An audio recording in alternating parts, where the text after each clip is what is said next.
pendeta-pendeta Kristen yang jika berdiskusi atau untuk bahasa yang lebih serunya adalah berdebat, khususnya perdebatan masalah ketuhanan, saya menilai pendeta-pendeta Kristen tidak pernah menang alias kalah bin knockout atau KO dalam istilah tinju jika berdiskusi atau berdebat dengan teolog Islam.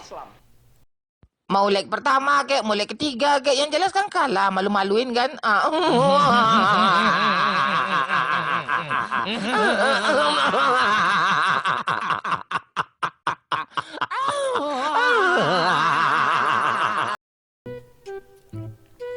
Assalamualaikum warahmatullahi wabarakatuh. Selamat malam teman-teman, jumpa kembali di Al Ayyubi Channel. Pendeta yang satu ini wajib kita acungi jempol teman-teman. Jempol kanan dan juga jempol kiri. Dua jempol ya, jempol tangan. Menurut saya pendeta ini pendeta yang sangat jujur ya, dengan lantang dan tegas mengatakan bahwa pendeta Kristen selalu kalah debat, khususnya kalau membahas masalah ketuhanan gitu ya. Selalu kalah jika berdebat dengan teolog Muslim. Mungkin ya banyak pendeta yang bakal tersinggung, yang bisa tersinggung dengan video ini, mungkin loh ya, mungkin. Kenapa? Ya karena apa yang disampaikan oleh beliau menurut saya ini sangat-sangat menyakitkan menurut saya teman-teman. Tanpa harus berlama-lama, kita simak videonya. Tetap ngotot dan tidak berani mengakui kesalahannya. Kembali berjumpa dengan saya, Pendeta Yakub Sulistyo. Kali ini saya membuat video yang saya beri judul Kristen selalu kalah tetapi ngotot. Nah, siapa yang selalu kalah dan siapa yang ngotot? Dalam masalah apa kok selalu kalah tetapi ngotot? Nah, yang saya maksud dalam judul ini adalah pendeta-pendeta Kristen yang jika berdiskusi atau untuk bahasa yang lebih serunya adalah berdebat, khususnya perdebatan masalah ketuhanan, saya menilai pendeta-pendeta Kristen tidak pernah menang alias kalah bin knockout atau KO dalam istilah tinju jika berdiskusi atau berdebat dengan teolog Islam. Namun anehnya tetap ngotot dan tidak berani mengakui kesalahannya. Dan dalam pandangan saya, hal ini sebetulnya sangat memalukan. Sebetulnya hal itu bukan dikarenakan pendeta-pendeta Kristen itu bodoh, sama sekali tidak. Melainkan karena mengungkapkan kebenaran dari terjemahan kitab yang tidak benar, yaitu dari terjemahan Yayasan Lembaga Alkitab Indonesia. Sakit saudara-saudariku ya.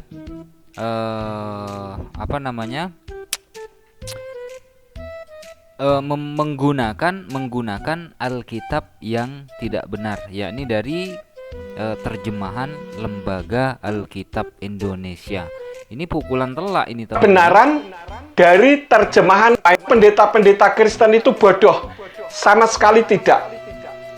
Melainkan karena mengungkapkan kebenaran dari terjemahan kitab yang tidak benar. Mengungkapkan kebenaran dari terjemahan kitab yang tidak benar menurut Pendeta Yakub Sulistyo. Kita lanjutkan.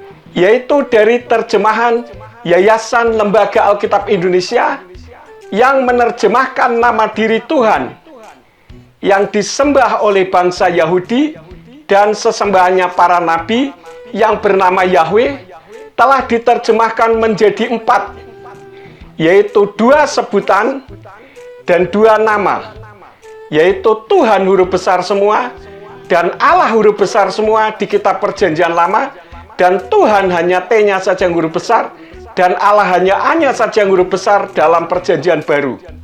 Contohnya yang pertama, Nama Yahweh diterjemahkan menjadi Tuhan huruf kapital semuanya, di mana kata Tuhan menurut Kamus Besar Bahasa Indonesia itu bukan nama, melainkan sebutan, karena tidak ada Tuhan bernama Tuhan.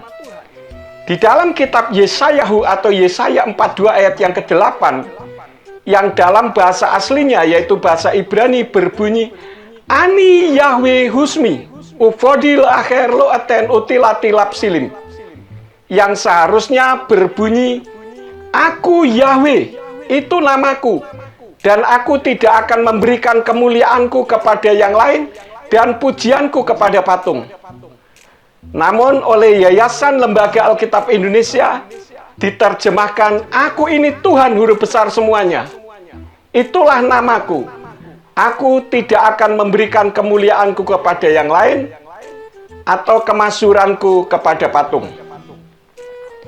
Nah, di ayat tersebut Yayasan Lembaga Alkitab Indonesia telah mengganti nama Yahweh yang adalah proper name diubah menjadi sebutan, yaitu Tuhan huruf kapital semua. Padahal proper name atau nama diri seharusnya tidak bisa diterjemahkan dan tidak ada Tuhan yang bernama Tuhan. Mau Tuhan huruf besar semua maupun Tuhan hanya T-nya saja huruf besar. Karena Ya, ini menurut Pendeta Yakub Sulistyo ya, tidak ada Tuhan yang bernama Tuhan. Dan di video yang lain, saudara-saudariku, pendeta ini sempat mengatakan justru umat Nasrani itu menjadikan Tuhannya seperti siluman katanya. Ya, ada Tuhan yang bernama Tuhan. Ada Tuhan huruf besar semua, ada Tuhan T-nya saja yang huruf besar. Ada Allah huruf besar semua, ada Allah A-nya saja yang huruf besar. Nah, pendeta-pendeta di luaran sana mungkin ada yang mau menanggapi video ini, ya silakan ya, sertakan datanya kan gitu ya. Karena tidak ada orang berdoa, ya Tuhan huruf besar semua. Nggak pernah ada. Contoh nama diri yang tidak boleh diterjemahkan adalah saat para mahasiswa membuat skripsi, tesis, atau disertasi, saat mengutip sebagai objek maupun logjit maupun daftar pustaka dalam karya tulisnya, nama penulis yang dikutip dari buku karya tulisnya sebagai narasumbernya tidak boleh atau dilarang mengubah maupun menerjemahkan. Oke, cukup jelas ya saudara-saudariku ya. Mungkin Didit Yuli, mungkin Lidara, atau Harry Ikim mungkin, atau si Bom-Bom, atau Paul Gosong, atau si Sudrun Plukusuntur yang lari ke Mama Rika mungkin mau nanggapi video ini. Sertakan data yang jelas, sertakan data yang valid.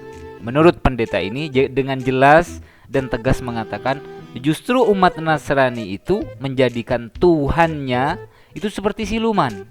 Ada Tuhan yang bernama Tuhan, ada Tuhan huruf besar semua, ada Tuhan T-nya saja yang huruf besar, ada Allah huruf besar semua, ada Allah A-nya saja yang huruf besar. Ya, menurut saya nggak bakalan ditanggapi teman-teman ya, video-video seperti ini yang video-video yang seperti ini nggak bakalan ditanggapi. Saya kasih contoh Dr. Bambang Nursena misalnya, diajak berdiskusi ngopi satu meja oleh Ustadz Menahem Ali, sampai detik ini tidak meresponnya. Sampai detik ini tidak merespon. Padahal kan cuma membahas nama Allah yang ada di dalam Bible. Tapi sampai saat ini sudah berbulan-bulan atau bertahun-tahun Dr. Bambang Nursena tidak merespon. Cukup saudara-saudariku ya. Mohon maaf apabila ada silap kata. Wassalamualaikum warahmatullahi wabarakatuh.